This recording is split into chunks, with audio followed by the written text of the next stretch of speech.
ذرا سب سے پہلے تو یہ بتائیے گا کہ آج سپریم کورٹ میں جو رپورٹ آئی ہے خان صاحب کی صحت کے حوالے سے اور ان کی جیل کنڈیشنز کے حوالے سے، اس کے بعد سہیل آفریدی صاحب نے ایک پریس کانفرنس بھی کی، اپنے تحفظات کا اظہار کیا، تو اس وقت آپ کا سب سے بڑا کنسرن کیا ہے اور مطالبہ کیا ہے؟ سب سے پہلے اطہر صاحب آپ کا شکریہ۔ اطہر صاحب، آپ نے دیکھا ہوگا کہ کچھ دن پہلے بھی آفریدی صاحب نے ایک پریس کانفرنس کی تھی اور ہم نے ایکسیس مانگا تھا۔ پھر ہم نے منگل کے دن جو ہے وہاں پہ دھرنا بھی دیا سپریم کورٹ کے سامنے، اور رجسٹرار سے ہماری ملاقات بھی ہوئی، اور اس کے بعد وہ یقین دہانی کروائی گئی کہ منگل کے روز جو کیسز ہیں، جو پٹیشن ہے ملاقات کے حوالے سے ہو یا پھر صحت کے حوالے سے ہو، وہ لگائے جائیں گے، اور آج وہ لگائے گئے اور ان کو سنا گیا، اور ایک رپورٹ بھی ڈاکٹر کی طرف سے جمع کی گئی۔ دیکھیں، بات بڑی واضح ہے کہ جو رپورٹ آئی ہے وہ انتہائی تشویشناک ہے۔ ہم یہ چاہتے ہیں کہ ہمارے جو ڈاکٹرز ہیں، جو عمران خان صاحب کے ذاتی ڈاکٹرز ہیں، ان کی رسائی دی جائے، وہ جا کے اندر چیک اپ کریں، ان کے ٹیسٹ ہوں، فیملی کو رسائی دی جائے، اور جو فیملی کا مطالبہ ہے کہ ان کو ہاسپٹل شفٹ کیا جائے فیملی کے زیر نگرانی ذاتی ڈاکٹر کے ہمراہ، تو وہی مطالبہ آج آفریدی صاحب نے دوبارہ کیا۔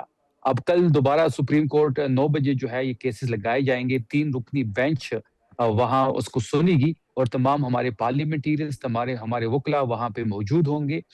دیکھیں، اس وقت ہم عمران خان صاحب کی صحت پہ سیاست نہیں کرنا چاہتے۔ عمران خان صاحب کی صحت سے امپورٹنٹ کچھ بھی نہیں ہے۔ آپ کو یاد ہوگا اطہر صاحب، جب نواز شریف کا پلیٹلیٹس کا ایشو بنا تھا تو اسی سپریم کورٹ نے ذمہ داری مانگی تھی کہ کون ذمہ دار ہوگا۔ تو کل ہم بھی یہ کوشچن اٹھائیں گے کہ عمران خان صاحب کی صحت کو اللہ نہ کرے کچھ بھی ہو تو اس کا ذمہ دار کون ہوگا؟ جس طرح ہماری حکومت پہ سپریم کورٹ نے ایک رول پلے کیا تھا، کل سپریم کورٹ کو اسی طرح رول پلے کرنا چاہیے۔ جی، اس وقت وہ معاملہ غالباً اسلام آباد ہائی کورٹ میں گیا تھا، لیکن مختلف عدالتوں کے اندر یقیناً اس کیس کا ذکر ہوتا تھا۔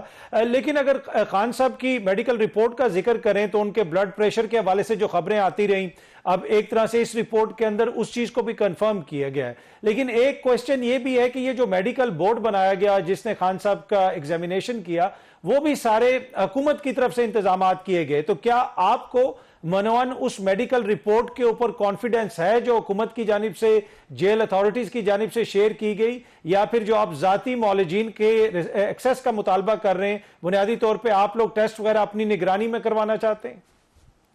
بالکل، ہم اپنے زیر نگرانی کروانا چاہتے ہیں۔ عمران خان صاحب کی جو ذاتی معالجین ہیں، ہم چاہتے ہیں ان کو ایکسیس دیا جائے۔ ہم نے یہ یقین دہانی بھی اطہر صاحب ان کو کرائی تھی کہ کوئی میڈیا ٹاک نہیں ہوگی، وہ باہر آ کے کوئی پولیٹیکل گفتگو نہیں کریں گے، لیکن اس کے باوجود ہمیں کوئی ایکسیس نہیں دیا گیا۔ دیکھیں، آج کی رپورٹ سے ایک چیز تو واضح ہو گئی اطہر صاحب کہ عمران خان صاحب قید تنہائی میں ہیں، جس کا ہم ذکر کرتے تھے پچھلے 9 مہینوں سے۔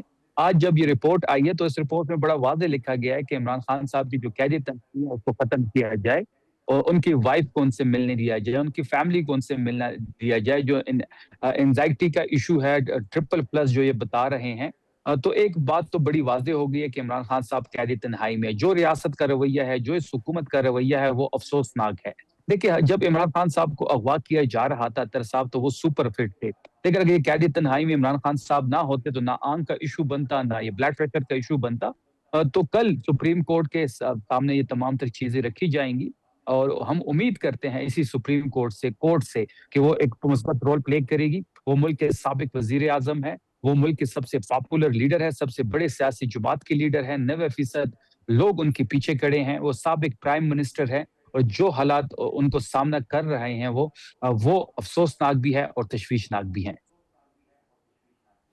اچھا، ویسے کل شفیع ملاقات کا دن بھی ہے، خان صاحب کی بہنیں بھی جائیں گی، کچھ وکلا رہنما وغیرہ بھی جائیں گے، تو آپ یہ ایکسپیکٹ کر رہے ہیں کہ کل حکومت جو ہے ملاقات کروا دے گی؟ کیا حکومت کی جانب سے اس رپورٹ آنے کے بعد کوئی آپ لوگوں سے رابطہ کیا گیا ہے؟ کیونکہ ہم نے دیکھا کہ سینٹ میں بھی اس حوالے سے بات ہوئی، کچھ دیگر حکومتی رہنماؤں نے کچھ بیانات وغیرہ جاری کیے، اور آج بیرسٹر گوہر صاحب سے ایک حکومتی وفد کی بھی ملاقات ہوئی، آلدو کہ وہ وہاں پہ تعزیت کرنے گئے تھے، لیکن کیا اس حوالے سے کوئی بات ہوئی حکومتی رہنماؤں سے؟ دیکھیں، ابھی تک تو کوئی اس بات پہ کوئی بات نہیں ہوئی، نہ ہی کوئی رابطہ ہوا ہے۔ دیکھیں، بات بڑی واضح ہے۔ آپ نے دیکھا ہوگا کہ جو حکومتی اراکین آج ملے ہیں سینٹ کے اندر یا پھر قومی اسمبلی کے اندر، جب بھی ہم پروٹیسٹ کی کال دیتے ہیں، جب بھی یہ تحریک مومنٹم پکڑتی ہے، جب بھی لانگ مارچ کی بات ہوتی ہے، تو ان کو مذاکرات یاد آ جاتے ہیں۔ آپ نے دیکھا ہوگا کہ پچھلے کئی عرصے سے، مطلب 2 سال سے تو ہم نے کوئی تحریک نہیں چلائی۔ 2 سال سے آپ نے یہ بھی دیکھا ہوگا کہ تحریک انصاف نے کوئی آفیشیل پروٹیسٹ بھی کال نہیں کی. ہم نے مذاکرات کو بھی ٹائم دیا, ہم نے کورٹس کے سامنے دھرنا بھی دیا, اڈیالہ کے سامنے دھرنا بھی دیا, پرائم منسٹر سے بات بھی ہوئی, چیف جسٹس کے سامنے بھی چیزیں رکھی گئی, لیکن کسی جگہ ہماری سنوائی نہیں ہوئی. جب سنوائی نہیں ہوئی تو پھر پروٹیسٹ ہی ہمارے پاس آخری راستہ بچتا ہے, اور جس کی بھرپور تیاری اس وقت جاری ہے. ایک صرف میں یہ واضح کرنا چاہتا ہوں کہ جب بھی اس قسم کی سچویشن کریٹ ہوتی ہے, جب بھی تحریک انصاف کا پروٹیسٹ یا تحریک جو ہے وہ مومنٹم پکڑتی ہے, حکومت کو مذاکرات یاد آ جاتے ہیں. ہمارا فوکس 27 پہ ہے, ہم تمام طرف فوکس 27 پہ رکھنا چاہتے ہیں. ہمارے پاس غلطی کی کوئی گنجائش نہیں ہے. اسٹریٹ موومنٹ اس وقت افریدی صاحب لیڈ کر رہے ہیں. اب ہم نے پنجاب, سندھ اور بلوچستان کا رخ کرنا ہے, اور اگلے ہفتے ہم مالاکنڈ کی طرف جائیں گے. اچھا, آپ نے اسٹریٹ موومنٹ کا ذکر کیا, اوبیسلی کہ خان صاحب کی صحت کے حوالے سے سہیل افریدی صاحب بھی بار بار تحفظات کا اظہار کر چکے ہیں.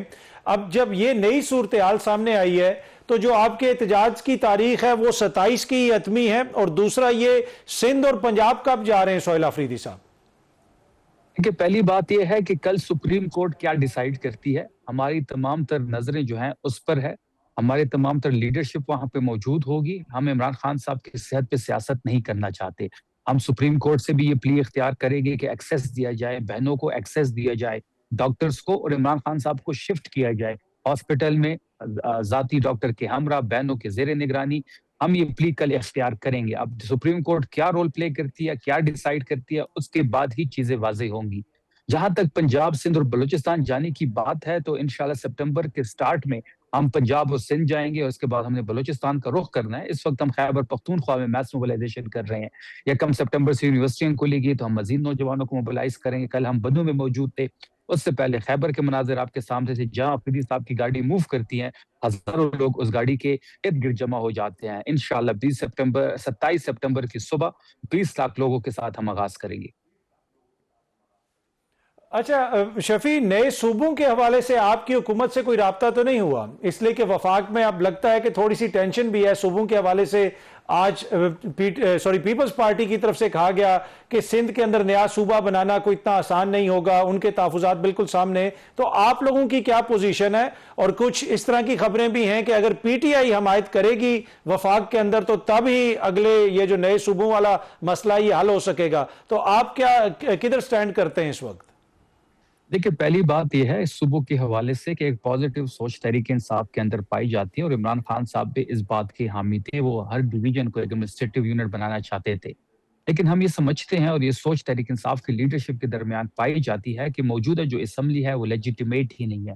ان کو یہ حق ہی حاصل نہیں ہے کہ وہ اس قسم کی ترمیم کرے. ہم یہ چاہتے ہیں کہ فریش الیکشن ہو, نئے الیکشن کمیشن کے انڈر, اور اس کے بعد جو بھی مینڈیٹ جس کو بھی ملے وہ آئے, اور وہ اس قسم کے کوئی بھی ترمیم اگر انہوں نے کرنی ہے تو کر لیں. جہاں تک حکومتی رابطے کی بات ہے تو حکومت سے جب بھی بات ہوئی کسی بھی ٹاک شو میں, وہ یہ کہتے ہیں کہ اس قسم کی کوئی بھی چیز آن بورڈ نہیں ہے, آن کارڈز نہیں ہے. جہاں تک پیپلز پارٹی کی بات ہے تو یہ پیپلز پارٹی بھی سندھ کی تقسیم تو نہیں چاہتی, لیکن البتہ وہ خیبر پختونخوا اور جنوبی پنجاب بنانا چاہتے ہیں. ہمارا یہ ماننا ہے, ایک پازیٹیو سوچ پائی جاتی ہے. ہم چاہتے ہیں کہ ایک فریش مینڈیٹ والی اسمبلی آئے, اس کے بعد اگر اس قسم کی کوئی حالات بنتے ہیں ایڈمنسٹریٹو یونٹس بنانے کے, تو اس کے متعلق تحریک انصاف کے اندر ایک پازیٹیو سوچ پائی جاتی ہے.